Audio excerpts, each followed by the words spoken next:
नमस्कार, मैं राजू कुमार आप सबों को अपने YouTube चैनल MSc क्लासेज तबका बिहार में स्वागत करता हूं। हेलो दोस्तों, आज हम प्रॉफिट एंड लॉस चैप्टर से क्वेश्चन बेस्ड ऑन आर्टिकल्स, वस्तु पर आधारित क्वेश्चन समझेंगे। वस्तु पर आधारित प्रश्न, जिसमें अक्सर स्टूडेंट ऐसे सवालों को देखते हैं तो डर जाते हैं, और इसका बनाने का एक सरल तरीका है। इसके पहले वाले वीडियो में हम बताए थे कि दिए गए से भाग और पूछे गए से गुना, से हम उसी कॉन्सेप्ट पे चले गए, बनेगा ये क्वेश्चन। तो क्वेश्चन आपके सामने है, टाइम को बर्बाद ना करते हुए क्वेश्चन देखते हैं।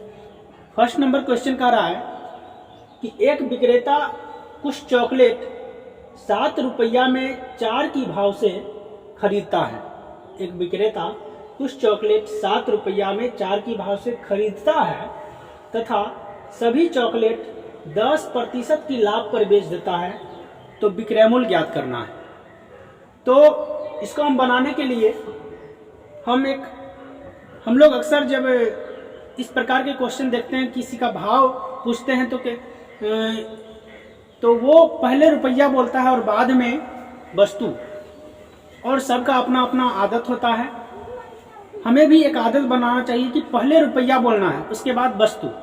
तो क्वेश्चन कह रहा है कि 7 रुपया में 4 की भाव से, तो पहले हम रुपया वाला लिखेंगे,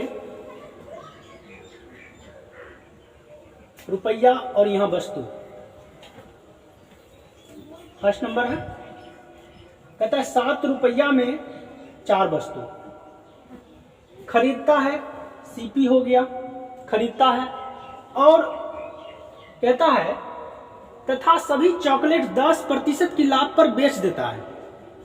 तो हम पहले से ही जानते हैं कि किसी भी वस्तु को जब हम खरीदते हैं तो 100% पर खरीदते हैं। तो हमने इसे खरीदा 100% पे, और जब बेचा तो उस समय 10% का लाभ हुआ। मतलब ये कि 100% में खरीदा और 10% का लाभ हुआ, इसका मतलब 110 में हमने बेच डाला, तो एसपी हो जाएगा 110%। आपको पता होगा दिए गए से भाग, ये दिया गया है 100, और पूछे गए से गुना, ये पूछा गया है 110। 0 से 0 कट गया और यहाँ 4 है, तो आप कहेंगे अगर 77/10, 77/10 रुपया में 4 वस्तु। और ये फ्रैक्शन में है, भिन्न में कोई ऐसा नहीं कहता है कि 77 रुपया में 77/10 रुपया में 4 वस्तु, तो ऐसा नहीं कहता है। तो इसे हम इस फ्रैक्शन को हटाने के लिए क्या करेंगे, अगर हम दोनों तरफ इसमें भी और इसमें भी 10 से गुना करते हैं तो इसका ये 10 हट जाएगा। तो इसमें भी हम 10 से गुना करते हैं फ्रैक्शन को हटाने के लिए, और इसमें भी हम 10 से गुना कर देते हैं, 10 कट जाता है। तो आप कहेंगे 77 रुपया में 10 चौके 40 वस्तु वो बेचता है एसपी, तब उसको 10% का प्रॉफिट होता है। अब हम नेक्स्ट क्वेश्चन की ओर बढ़ते हैं। नेक्स्ट क्वेश्चन कह रहा है कि एक विक्रेता कुछ पेंसिल 5 रुपया में 9 की भाव से, 5 रुपया में 9 की भाव से बेचता है तथा इस पर उसे 10% की हानि होती है। इसमें 10% की लाभ होती थी, अब इसमें 10% की हानि होती है। कब? जब वो 5 रुपया में 9 की भाव से बेचता है ना। तो कहता पेंसिल का क्रय मूल्य, अर्थात वो कितना में खरीदा था। इस प्रकार के क्वेश्चन को हम इस प्रकार से बनाते हैं। सिंपल सी बात, कह रहा है कि 5 रुपया में 9 की भाव से, 5 रुपया इधर हम दे दिए और 9 की भाव से क्या करता है, सेलिंग करता है, एसपी हो जाएगा। अब कहता है जब वो बेचता है तो उसे 10% की हानि होती है। तो आपको पता ही होगा कि 100% में खरीदा होगा और 10% की हानि हुई, इसका मतलब 90% पर वो बेच दिया, अर्थात 90%। कहता है कितना में बेचा, तो आपको पता है 100% में बेचा होगा। 5 दिए गए से भाग, पूछे गए से गुना, परसेंट से परसेंट कट गया, 0 कट गया, और यहाँ 9 जो ये है 9 ये उतार दिए हम, तो आप कहेंगे 10×5 = 50/9। अब हो गया कि 50/9 रुपया में 9 वस्तु क्या किया, खरीदा, नहीं, ये फ्रैक्शन में है, इस फ्रैक्शन को हटाने के लिए 9 से यहाँ गुना करेंगे, इसमें भी 9 से, तो हम 9 से गुना ना करके डायरेक्ट इसको उधर से इधर गुना कर देते हैं। 9 नामा 81, 50 रुपया में 81 वस्तु को वो क्या किया, खरीदा होगा। सीपी 50 रुपया में 81 वस्तु को खरीद करके खरीदा होगा, तब इससे 10% की हानि हुई होगी। तो ये आंसर रहा। अब हम इस पर क्वेश्चन कर रहा है, एक विक्रेता कुछ नींबू 7 रुपया में 5 की भाव से बेचता है, इस प्रकार उसे 10% की हानि होती है। 10% का लाभ लेना चाहे तो नींबू को कितना में बेचेगा। अर्थात यहाँ दोनों एसपी ही दे दिया है, सीपी नहीं दिया है। तो चलते हैं, कहता है एक विक्रेता कुछ नींबू 7 रुपया में, 3 नंबर क्वेश्चन, 7 रुपया, पहले हम रुपया डालते हैं, 7 रुपया में 5 की भाव से वस्तु, 5 की भाव से क्या किया, बेचता है, सेलिंग प्राइस बेचता है, और इस प्रकार से 10% की हानि होती है। आपको पता होगा 100% में खरीदे, 10% का हानि हुआ, कितना में बेच डाले, 90 में आप कहेंगे, अर्थात 90% में हमने इसे बेचा। अब कह रहा है कि ये कितना लाभ लेना चाहता है, 10%, 100 में खरीदा होगा, 10% का लाभ कब होगा, जब हम उस वस्तु को 110 में बेचेंगे, 100 का सामान 110 में बेचेंगे, तभी तो 10% का लाभ होगा। तो हम इसको कितना लाभ कमाना चाहता है, 10%, तो ये 110 हो जाएगा। आपको पता होगा दिए गए से भाग और पूछे गए से गुना, सिंपल सी बात। प्रतिशत तो प्रतिशत कैंसिल, 0 0 कैंसिल, 77/9, और इधर पहले से 5 है, ये चला गया उधर, 5 इधर आ गया गुना में, 9 5 45, ये 5 है, 77 में 45 वस्तु, 77 रुपया में 45 वस्तु बेचने पर 10% का लाभ होगा। अब इसका ये आंसर है। अब हम नेक्स्ट कहता है 4 नंबर क्वेश्चन की तरफ देखते हैं, थोड़ा ही हट करके।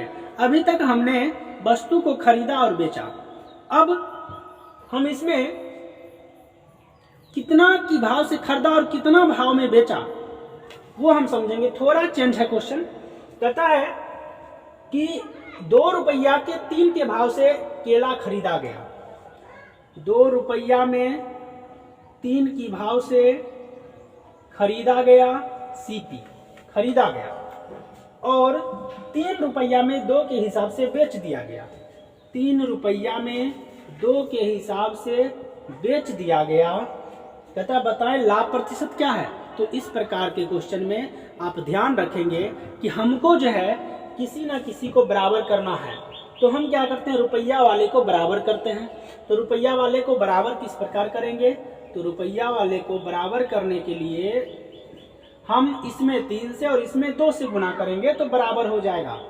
ये दोनों का जो लॉसा होता है उससे आप गुना कर दें, तो इसमें 3 से और इसमें 2 से गुना कर देंगे, तो ये हो जाएगा हमारा 3 दूनी 6, इधर भी गुना करेंगे 3 तिया 9, और ये हमारा हो जाएगा 3 दूनी 6, और ये हो जाएगा 2 दूनी 4। अब हो गया 6 रुपया में 9 की भाव से वस्तु खरीदा और 6 रुपया में 4 की भाव से वस्तु बेच दिया। आप कहेंगे कि 6 रुपया में 9 की भाव से खरीदा, 6 रुपया में 9 को वस्तु खरीद करके 6 रुपया में 4 को वस्तु बेच दिया, अर्थात हमने खरीदा ज्यादा बेचा कम। हमारे घर में रह गया कितना, 5 वस्तु हमें बच गया, यही तो फायदा है, 5 वस्तु हमें बच गया। क्यों बचा, किस पर बचा, कितना बेचने पर, तो आप कहेंगे 4 बेचने पर, क्योंकि वस्तु पर जो है, वस्तु जब रहे तो प्रॉफिट और लॉस कुछ भी है वो विक्रय मूल्य पर ही निकलता है। तो कितना पर, 4 रुपया पर, गुना में 100। 4 वस्तु बेचने पर हमें 5, यानी कि 9 जो था, 9 खरीद कर 4 हम बेचे, तब कितना फायदा हुआ, 5 वस्तु का फायदा हुआ। कितना पर, 4 बेचने पर, गुने में 100, 25 चौके 100, आप गुना करेंगे, 25 को 5 से गुना करेंगे, 25 पंचे 125, 100 में खरीदे, 125 में बेच दिए, कितना का लाभ हुआ, 25% का लाभ हुआ। 5 नंबर क्वेश्चन देखेंगे।